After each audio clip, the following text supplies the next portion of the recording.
welcome back to the Maxwell DNA Series 2.0. Today's interview will be in English. In this episode, we dive into the topic of exceeding expectations. This topic is about going the extra mile. It's an important value of the Maxwell philosophy. Our special guest today is Helga. She's the founder of the company High Road Leaders, a consulting firm that helps senior leaders grow, develop, and transform their leadership. She's also a certified Maxwell leadership speaker, trainer, and coach, and thrives in adding value to others and living a life of significance. We're very happy to have her here today to add value to us. So let's dive into the interview with Armando and Helga.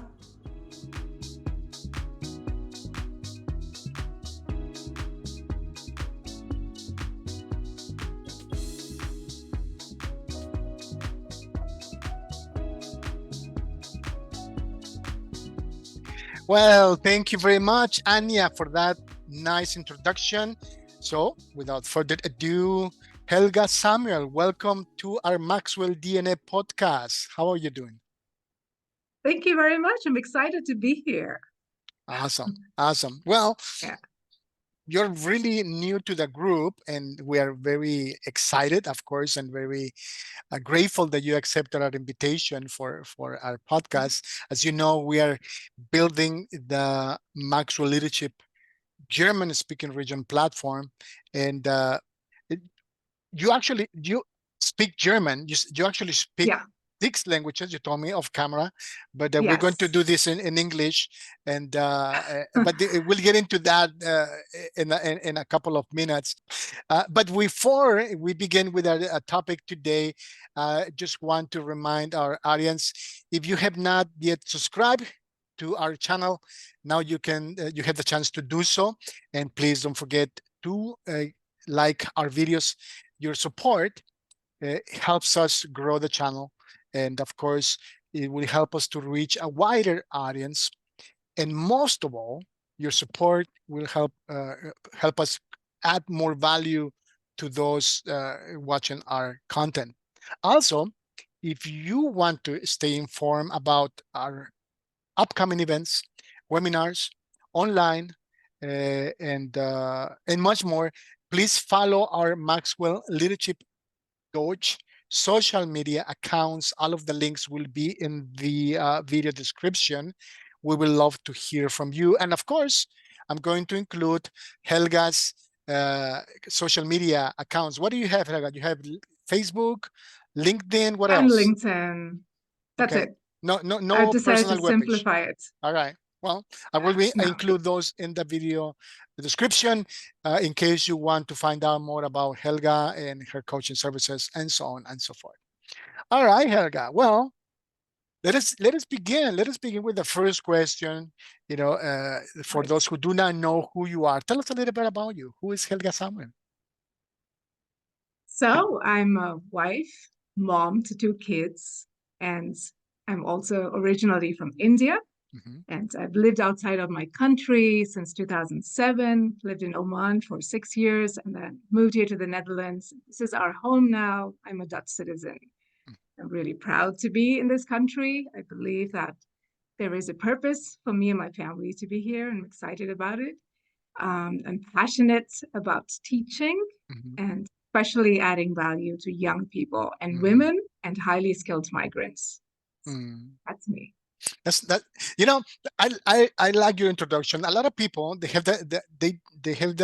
lean towards telling us what they do. When I ask them, tell us, who you are, and you begin the other way around. You're like, well, I'm a mother, and so on and so forth. I like it. Yeah.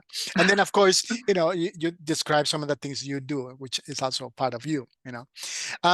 We talk about off camera. And you told me you speak 6 languages. What are those? So English, Dutch, German, French, and then Hindi and Tamil. My goodness, respect. My French. Yeah, go ahead.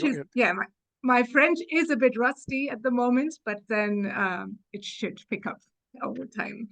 Basically, you just need a couple of days in Paris and oh la la. Yes, I guess so. Yeah, it's in there really in your brain, so you would not forget it, right? No, not at all. Yeah, that's very nice. Well, you also have a business, and you were telling you, and you have a book. You want to show us to us where you want to start, with the book or with the business? Okay, go ahead. So I have a business, and the organization is called Curry and Culture Company. It's basically based on the concept that you have different people from different backgrounds who are like spices of different colors who don't intermingle. And if you can picture that in a mason jar, they're just in layers and they're not mingling with each other. But if you want to make a really good curry, you need to have the spices mixed with each other. And the basic idea of the company is to help all these racially diverse people to find an inclusive spot within organizations. And I wrote this book mainly to showcase my own journey. Can you show it once again? Yeah, there you go. All right. Yeah. And this is to showcase my own journey as a highly skilled migrant who's lived outside of comfort zone. First in Oman, where the culture was very different, and from there to here, and the challenges that we faced and how we overcame them.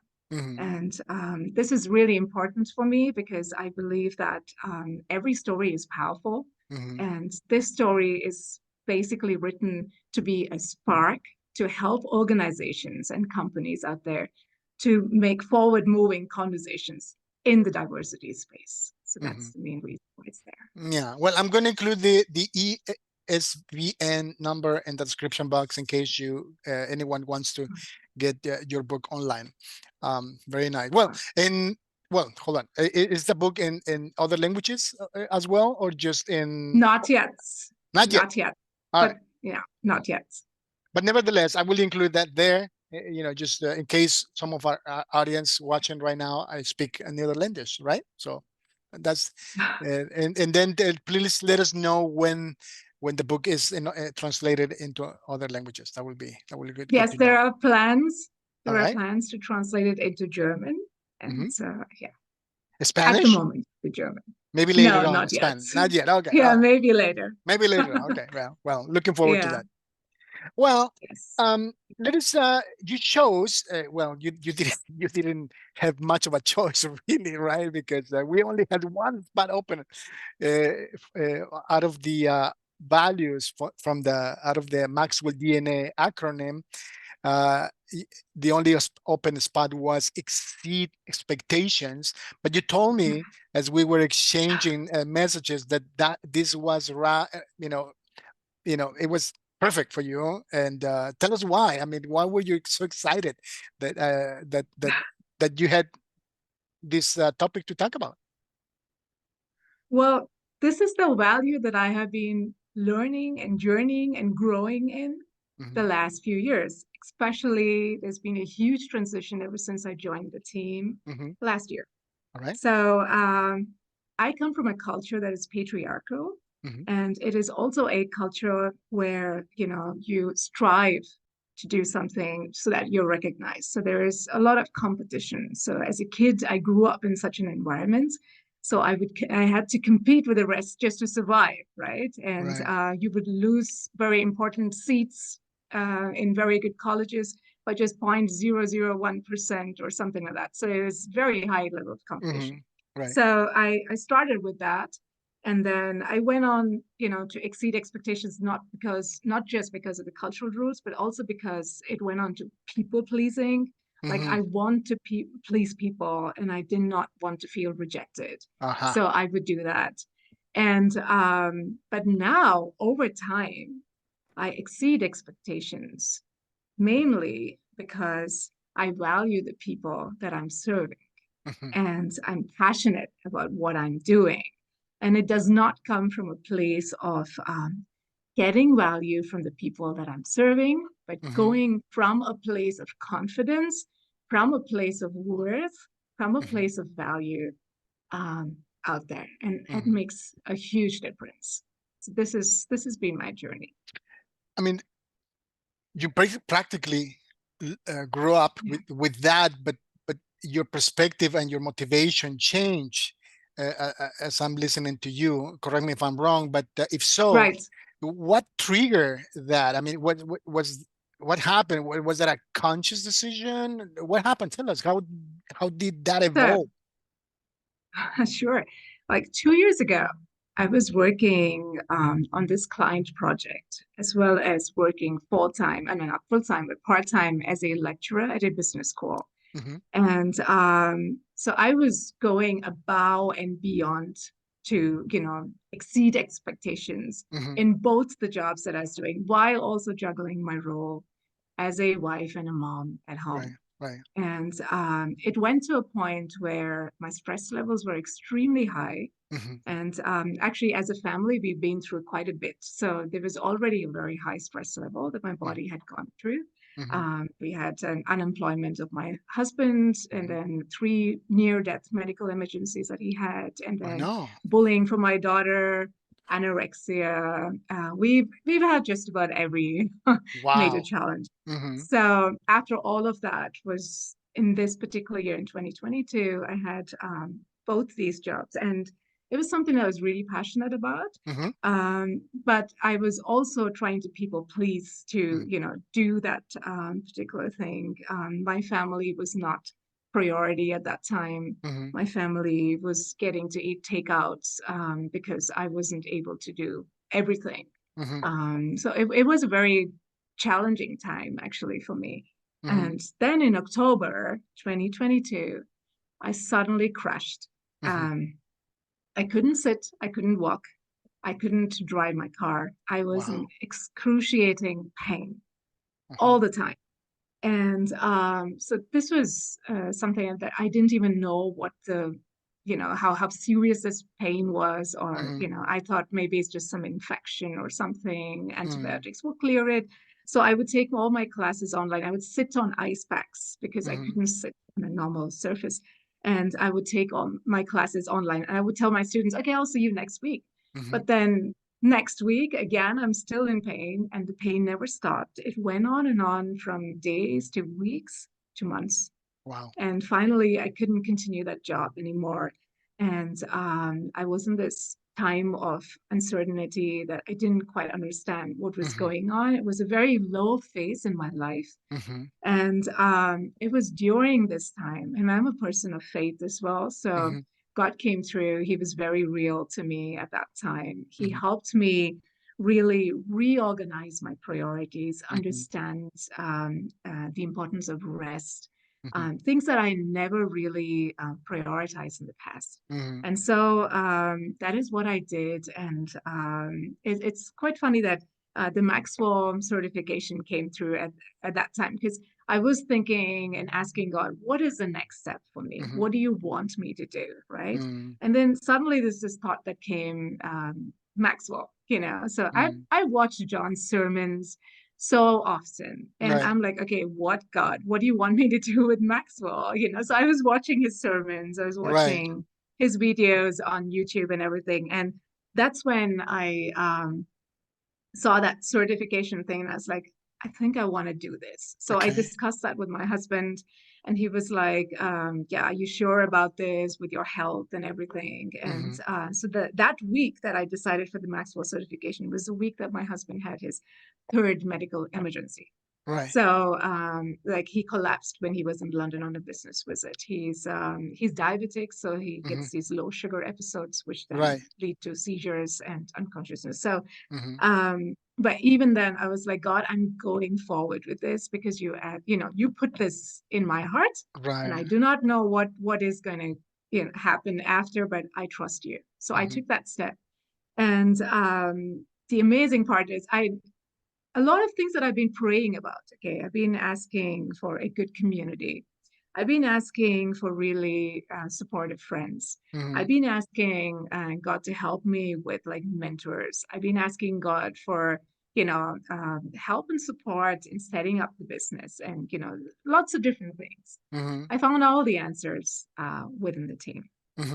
And so when mentorship had also opened up a few months later, right. I felt that that was a natural next step. So I signed up for it, not knowing that about a year before, this was a prayer request that I had asked, and I have scribbled on the side of the Bible, like right next to it, saying, "God will send mentors my way. I do Right, not have to go looking for them." Now, I didn't even know that there was such a thing called mentorship back right. then. This was I just received a word that I will send you people who will shepherd you in knowledge and in skills. So this is what I wrote along the side. And then October last year, like 2 months after joining mentorship, I look at that and I was like, oh my gosh, like, everything is just going as per his Right. plan, not mine. So it's exciting. Yeah, absolutely. Yeah. Wow. Yeah. I love it. I love it. Oh, and what have you learned? I mean, I know, I mean, here we are, we're talking, your business is working, you have your certification, you are part of this new effort, this new adventure, trying to build the German platform. What have you learned when you look backwards? I mean, out of those painful, hard, and hard experiences. I think the first thing is, the whole thing about exceeding expectations.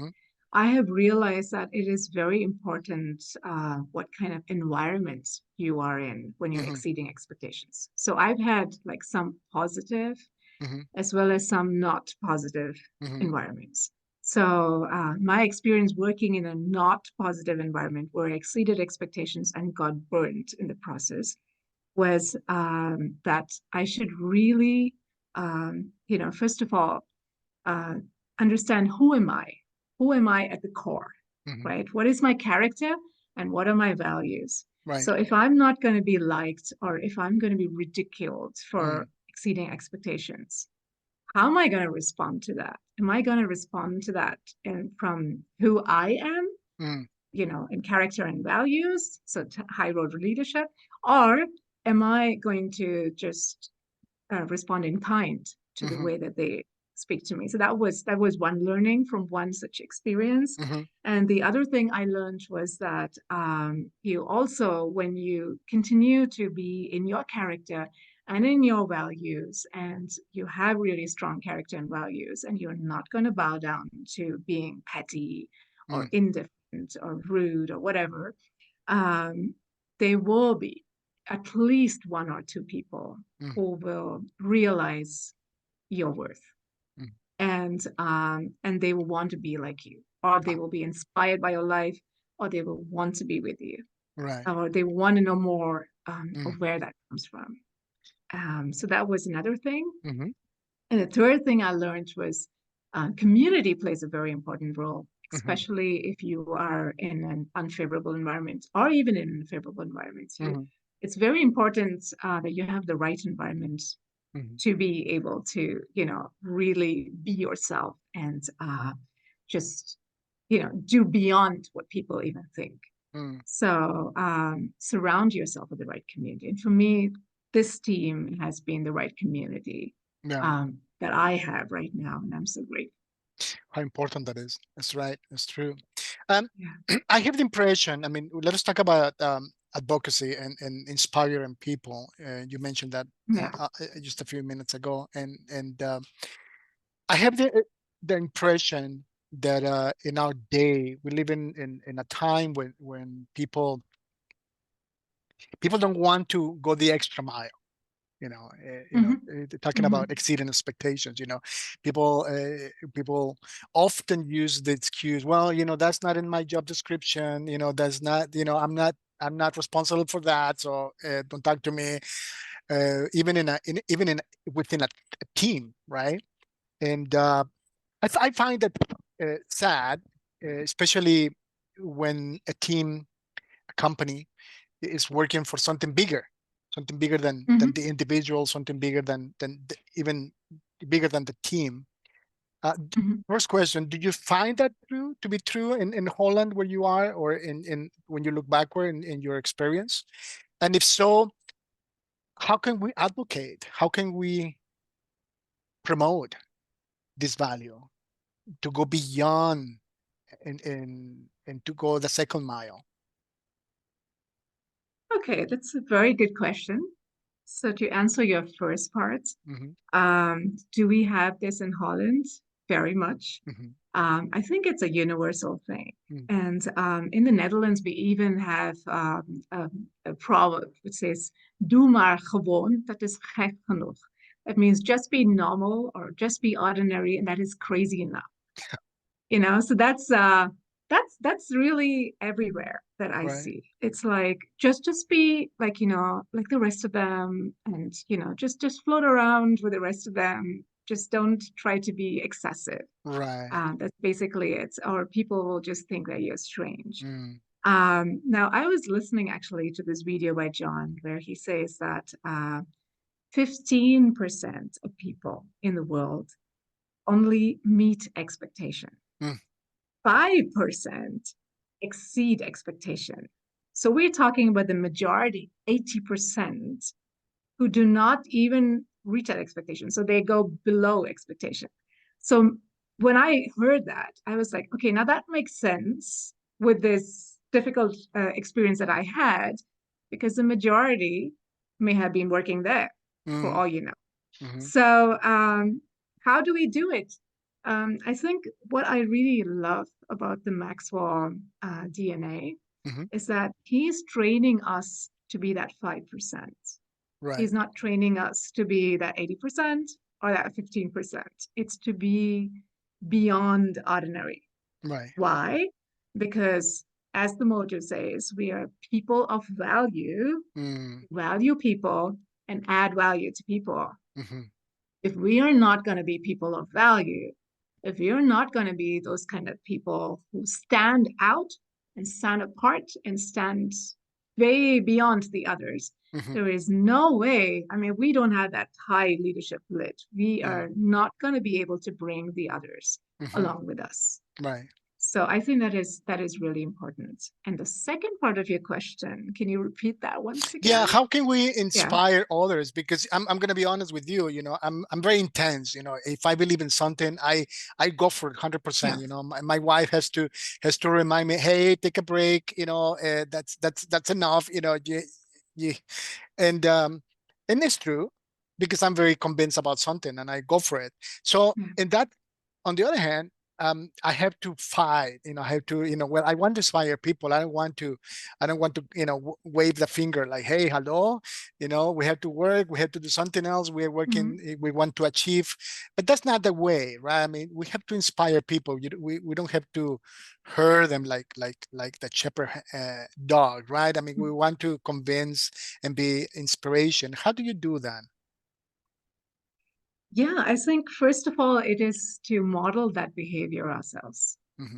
It's not just, I don't think it works when you tell people, hey, this is how you have to. We don't live in those kind of times where you say you have to. I mean, even with kids, raising kids doesn't work at all. Like, they're like, who are you to say that? Why? I mean, yeah, exactly. There are lots of questions, right? So I think it's modeling behavior. People see what you do. And that is what convinces them. And when they see that in your own life, you are doing what you're preaching to them, and it's working in your life, they are inspired to follow. And it doesn't work the other way. And I think for me, that's key for me. So I began this whole journey with myself, because I can't go out there trying to transform organizations and all of that without being transformed on the inside, because I'm not credible if I do that, right? So that is so important to be that model. So leading by example. Yeah. Right. Yeah. That's true. That's true. Wow, man, time flies. We're coming to the end of our interview. We had to repeat that. We have to do it again, Helga. Yeah, of course, you are part of the team, so I'm sure we'll be collaborating even in future videos, future interviews, future projects. So stay tuned to our audience. And but before we depart today, Helga, some of the people that are watching right now are either thinking about becoming a coach. Maybe some of them are already coaches, but do not have a community to belong to, and they are looking for one, right? And maybe others are thinking about just getting another certification, getting more tools to help them become better leaders, and of course, in that sense, also to lead better and to help to add value to other people, right? So what advice do you have for them? Why should they consider becoming part of the Maxwell Leadership family? I think, first of all, approach it not as a certification, but as a way of leaving a legacy behind. I would not equate this with any other certification that there is. So to even call it a certification, I think that's because what you have here is a whole bunch of people with a unified vision to carry John's legacy forward. And that legacy is to add value to people. And in the past, I've always been about accomplishments, about getting better salary, all of that. And that's what drove me to take more certifications, to do more and be more prominent. But now it's on the other way around. That's why I use myself first with family. So this is really important that you understand. Life is not about ourselves. I've learned that from also the challenges that we've gone through as a family. It's never about ourselves. It's about others. And there is such joy when you realize that your existence matters to someone else there, and that you are there. And because you are there, someone else out there is going to be helped, is going to be reached out to. So it's so important that you understand that. So it's really turning the whole thing on the head. And the reason why the Maxwell community is very, very important for you on your journey, wherever you are, is for you to partner in that vision, for you to understand that significance. It's not about success. It's about significance. It's about one life influencing another. It's about one life transforming another. Your life matters, and your transformation doesn't necessarily have to happen as a coach in a professional setting. It can even be as a parent to your child, or, as whatever you are in your community. And that itself is substantial, what you can do. See, I met, I'm a mom of kids, and I met one really influential person in the Netherlands who's known world over for his thought leadership. And he often says it is his mom who instilled that value on him, and for me, as you could be even a mom and you must be doing something that's not even seen around the world. Then your child may rise to that occasion because of what you have instilled in that child. So yeah, in any position, I think this is really a great community to be part of and to serve with. Yeah, beautiful, beautiful. Well, there you have it, my friends. If you want to stay up to date regarding the Maxwell Leadership Doge, upcoming events, webinars, and things that we are organizing, and of course, getting information about how to become a part of the family, the Maxwell Leadership Certification Program. All of the Maxwell Leadership social media links are in the description box. So please follow us and get in touch with us. We'd love to hear from you. Well, Helga, it was a nice interview. I really enjoyed it. I mean, your story is truly inspiring to me. I mean, I got a inspiration boost today because and every one of us need inspiration and encouragement every now and then. So I do appreciate what you told us today, and I'm looking forward to keep working with you in our project in the near future. But before we depart, before we close this interview, I'll give you the last few minutes to tell our audience. Maybe you can depart with a word of encouragement. What would you tell them? So there is this quote that really grabs my attention every time. So I want to share that quote. It is by Friedrich Buechner. And it says, one life on this earth is all we get, whether it is enough or not enough. And the obvious conclusion would seem to be, the very least, that we are fools if we do not live it as fully and bravely and beautifully as we can. And this is a quote that always plays in my head, you know. I'm like, do I do what I want to do, like what God wants me to do, or do I want to do what someone else wants of me to do? And then I keep thinking to myself, one life, that's all that we get. And, you know, so just make it beautiful, make it bold, make all those risky steps or courageous steps, whatever it is that is holding you back, just let go and step in to the purpose that you have. Awesome. Beautiful. Thank you. Thank you very much, Helga. We'll be back next week with the next episode of the Maxwell DNA video series 2.0. So stay tuned, send your comments, subscribe, give us a like. Until then, I wish you all a successful and blessed day. Bye-bye. Bye-bye.